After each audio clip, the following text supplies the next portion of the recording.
जय श्री कृष्णा, जय जय श्री राधे राधे। तो आज अहिल्या का उद्धार। सुमित्रा,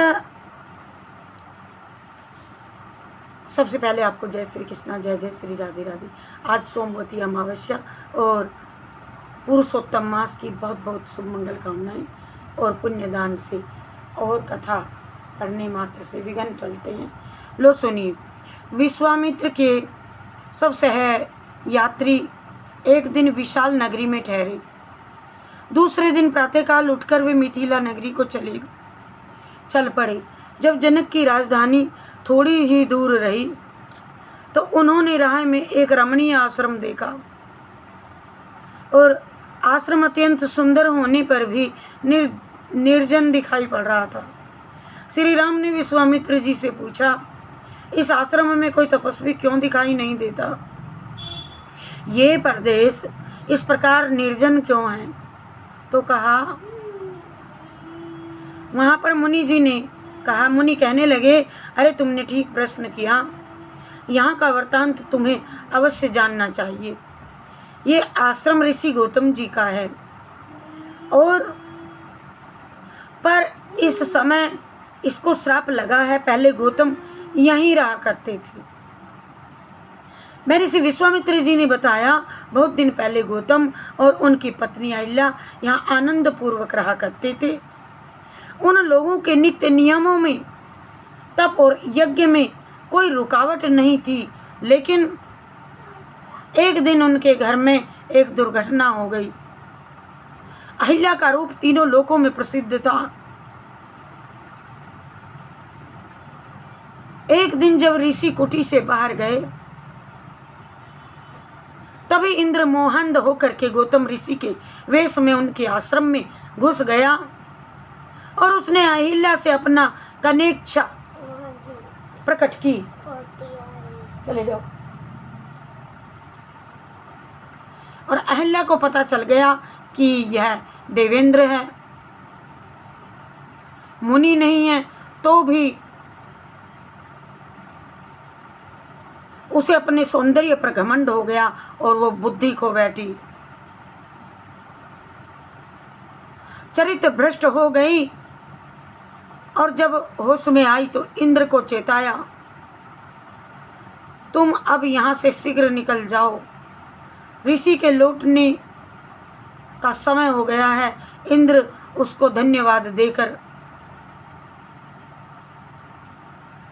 चलने ही लगा था कि गौतम मुनि स्नान जप आदि से निवृत्त होकर के घर लौटे। गौतम मुनि का तपोबल इतना प्रखर था कि उससे देव दानव भी डरते थे। स्नान करके शरीर को गीले कपड़ों में लपेटे, तेजो में मुखमंडल के साथ, हाथ में होम के दिए हुए दर्भ और समिधाएं लिए वो घर आ रहे थे। द्वार पर आते ही उन्होंने चंद्र को अपने वेश में देखा। गौतम मुनि को देख करके इंद्र सिट पिटा गया और घर के बाहर आया, डर के मारे कांपने लगा, दीन होकर के मुनि के चरणों में गिर पड़ा। मुनि ने इंद्र से कहा, मुनि, पापी पापी ओ पापी, तूने ये कैसा अनिष्ट कार्य कर डाला? मेरे आश्रम में मेरा रूप धारण करके ये क्या पापाचार किया तूने? जा, आज से तू ओ इंद्र नपुंसक बन जा।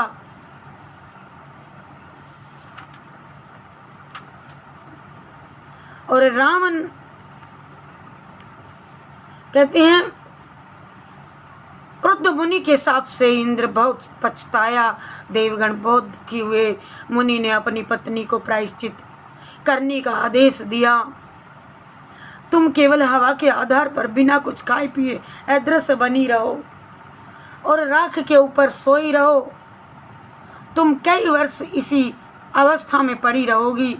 एक दिन काकुत्स रामचंद्र यहाँ पर आएंगे और आश्रम में उनका पदार्पण होने से ही तुम्हारा पाप छूटेगा।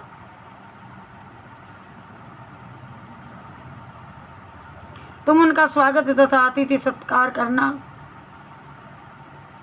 तब तुम फिर से शाप मुक्त होकर के अपने स्वाभाविक गुण और रूप को पा जाओगी और तब हम फिर से तुम्हारे साथ में रहेंगे। विश्वामित्र जी कहने लगे, इस प्रकार गौतम मुनि ने अपनी पथभ्रष्ट पत्नी को त्याग दिया और हिमालय की ओर तप करने को चले गए। अब चलो हम आश्रम में प्रवेश करें। ऐसा है अहिल्या को अब उसके दुख से मुक्ति मिले। ऋषि की आज्ञा अनुसार रामचंद्र आश्रम में पदार्पण किया। दूसरे लोग भी उनके साथ हो लिए। राम के पाद स्पर्श से राख में छिपी अहिल्या साप से मुक्त होकर के अतुल शोभा के साथ में आ खड़ी हुई। अरे कहा जाता है कि सृष्टिकर्ता ने दुनिया भर की सुंदरियों का सौंदर्य एकत्र करके उस अहिल्या में डाल दिया था।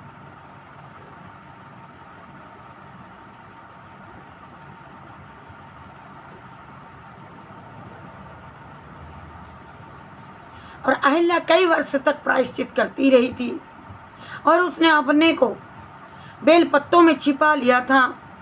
शर्म से वह किसी के सामने नहीं आती थी। राम जब आश्रम में आए तब वह हिम आच्छादित चंद्रमा की तरह, धूम से आवृत अग्नि की तरह वह विचलित और जलाशय में सूर्य बिंब की तरह दिख रही थी। राम और लक्ष्मण ने शाप मुक्ता देवी को चरण छू कर के प्रणाम किया। ऋषि पत्नी ने भी बड़े आनंद के साथ दशरथ नंदन का अर्धपाद्य आदि से सत्कार किया और उस समय आकाश से पुष्प वृष्टि हुई। महापाप से छूट करके अहिल्या फिर से देवकन्या की तरह शोभित हो गई। और उसी समय गौतम मुनि जी भी वहां पर आ गए, आन पहुंचे। अहिल्या की कथा रामायण में इसी प्रकार दी गई है। पुराणों में इस कथा का वर्णन कुछ और किंचित भिन्न रूप में किया गया है, पर उससे हमें परेशान होने की आवश्यकता नहीं। यहाँ कुछ रुक करके आजकल के लोगों को जो रामायण व महाभारत आदि पढ़ते हैं, वे दो चार शब्द कहना चाहता हूँ उनको। हमारे पुराणों में देव, असुर और राक्षसों का तो बार बार जिक्र आता है और राजकुल के लोग अधर्म से न डरने वाले दुराचारी होते थे। असुर भी वैसे ही होते थे। कभी कभी इन दुष्ट कुल के लोगों में भी एक आध अच्छा सदाचारी ज्ञानी पैदा हो जाता था और उसी प्रकार अच्छे कुल में भी कभी कभी कोई दुराचारी पैदा हो जाता था। किंतु सामान्य रूप से राक्षस असुर दुष्ट कर्मों में ही खुश रहते थे। अपने को पंडित मानने वाले कुछ लोग ये समझने लगे हैं कि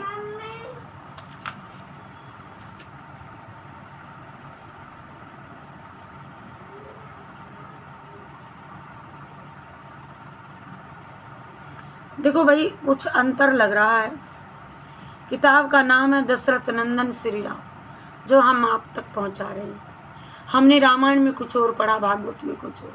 कोई कहता है पत्थर की अहिल्या हुई है, इसमें लिखा है राख पर बेलपत्रों से ढकी। तो थोड़ा थोड़ा अंतर है, समझने वाले आप और हम। तो देखिए, आपने कभी कभी अच्छे कुल में कोई दुराचारी स्वयं, किंतु सामान्य रूप से राक्षस और असुर दुष्ट कर्मों में ही खुश रहते थे। अपने को देवों का ये गुण बताया गया है कि धर्म से विचलित होने से डरते थे। उनका प्रधान काम असुरों को बढ़ने से रोकने का और उनको जीतने का था। राक्षस लोग तप करके असाधारण शक्ति और वर प्राप्त कर लेते थे। वे उसका दुरुपयोग करने से लज्जित नहीं होते थे और उस समय उन्हें हारने के लिए देव कुछ ऐसे उपाय करते थे जो कभी कभी एकदम धर्मपूर्ण नहीं कहे जा सकते थे, पर आमतौर से देव धर्म से अलग मार्ग ग्रहण नहीं करते थे। उनमें कभी कोई दुराचारी निकल आता था तो उसे देव समझ करके क्षमा नहीं मिल सकती थी, उसे अपने कर्म का फल भोगना ही पड़ता था। क्योंकि सामान्य रूप से देव सदाचारी होते थे, इसलिए यदि उनसे कोई अपराध हो जाता था तो बहुत स्पष्ट दिखाई देता था, ठीक ही जैसे उजले कपड़े पर कोई दाग एकदम दिखाई देता हो। और ये स्वाभाविक है कि सदा दुराचार करने वाले राक्षसों का अपराध हमें रंगीन कपड़ों में मैल की तरह स्पष्ट दिखाई देता है।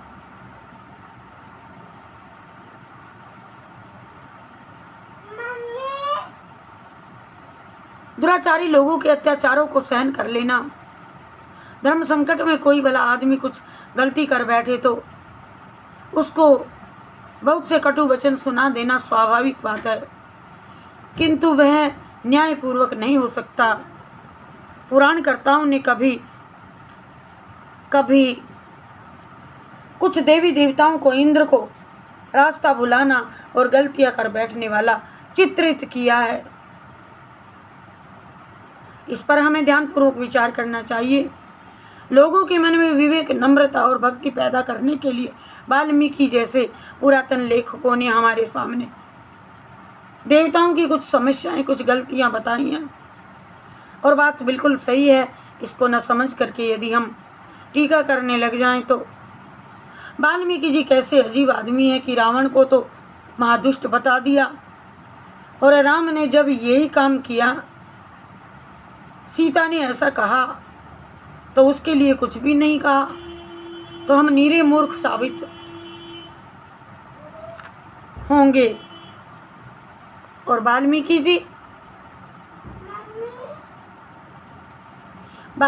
जी ने हमें जीवन की समस्याओं को खूब विस्तार से बताया है, वो हमारे ही हित के लिए है। और राम जी की कथा पहल उन्होंने ही दुनिया वालों को सुनाई है। उनके कथन से ही हमें रामायण व उनके कथा पात्रों के गुणों का पता चलता है, अन्य किसी भी ग्रंथ में नहीं। हम चाहें तो ईर्ष्या रहित और शांत चित्त में रामायण का अध्ययन करके उनसे अच्छे पाठ सीख सकते हैं। और अब अहिल्या की कहानी से हमने क्या सीखा, इस पर विचार करें। इस कथा से यही सिद्ध होता है कि यदि कोई व्यक्ति बहुत बड़ा पाप कर डाले तो भी उसके मन में पश्चाताप की भावना हो और उनके लिए ये प्रायश्चित करें और किए हुए पाप को दंड भोगने के लिए तैयार रहें, वह पाप मुक्त हो सकता है। किसी से गलती हो जाए तो उसकी निंदा करने के बजाय खुद वैसी गलती ना करें। ऐसी कोशिश हर एक को, हर किसी को करनी चाहिए।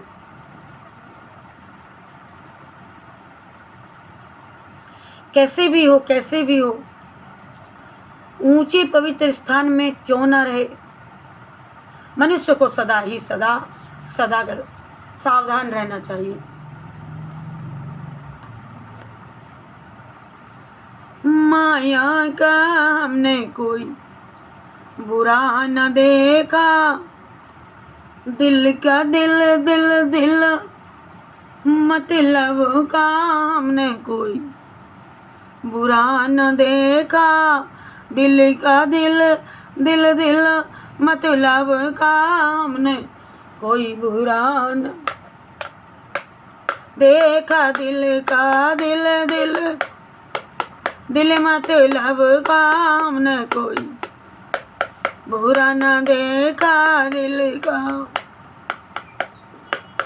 जो थोड़ा सा सुंदर होगा, जो थोड़ा सा सुंदर होगा, जो थोड़ा सा सुंदर होगा, सुंदर होगा, सुंदर होगा।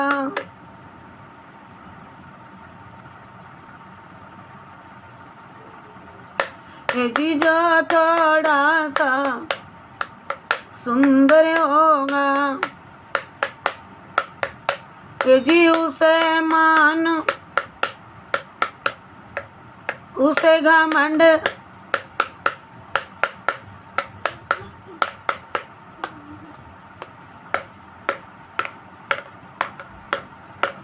जो बने का हमने कोई बुरा न देखा दिल का। उसे घमंड, उसे तन का हमने कोई बुरा न देखा दिल का। दिल दिल दिल मतलब का हमने कोई बुरा न देखा दिल का। मन मन मन मतलब का हमने कोई बुरा न देखा दिल का। मन मन मतलब का हमने कोई बुरा न देखा दिल का। जो थोड़ा सा पैसे वाला, जो जरा सा पैसे वाला, जो तनिक सा पैसे वाला, उसे मान, उसे घमंड, दौलत का हमने कोई बुरा न देखा दिल का। कि जी उसे घमंड, उसे घमंड दौलत का हमने कोई बुरा न देखा दिल का। दिल दिल दिल दिल दिल दिल मतलब का हमने कोई बुरा न देखा दिल का। दिल दिल दिल मतलब का हमने कोई बुरा न देखा दिल का। यूं जग सब मतलब का हमने कोई बुरा न देखा दिल का।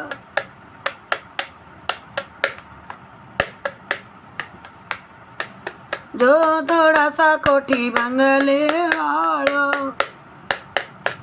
जो थोड़ा सा रे कोठी बंगले वाला खानी है, उसे मान बिल्डिंग का हमने कोई बुरा, उसे घमंड महलन का हमने कोई बुरा न देखा दिल का। दिल दिल दिल मत। हरे कृष्णा हरे राम। सोमवती अमावस्या आई, बड़ा भजन पूजन आप तक पहुंचाया, और जो गलती हुई हो तो क्षमा करना, परंतु एक काम मेरे लिए ज़रूर करना, बस मेरे इस चैनल को लाइक सब्सक्राइब शेयर कमेंट करके मेरे हौसले को बढ़ाते जाइएगा। जय जय श्री कृष्णा। आप जहाँ भी हैं, जो भी हैं, स्वस्थ रहें, सदा सदा सुखी रहें। आज की वीडियो 5 घंटा हमने आप तक पहुँचाई। श्रीमन नारायण नारायण नारायण नारायण के अर्पण मस्तु। और हमारे पूज्य गुरुदेव बलराम शर्मा शास्त्री जी, उनके चरणों में ये कथा अर्पण करते, उन्हीं का ज्ञान उनको दे रही हूँ। उन्होंने मुझे पढ़ाया लिखाया यहाँ तक, और उन्हीं के अर्पण। जय श्री कृष्णा, जय जय श्री राधे राधे। जय जय श्री कृष्णा, जय जय श्री राधे राधे।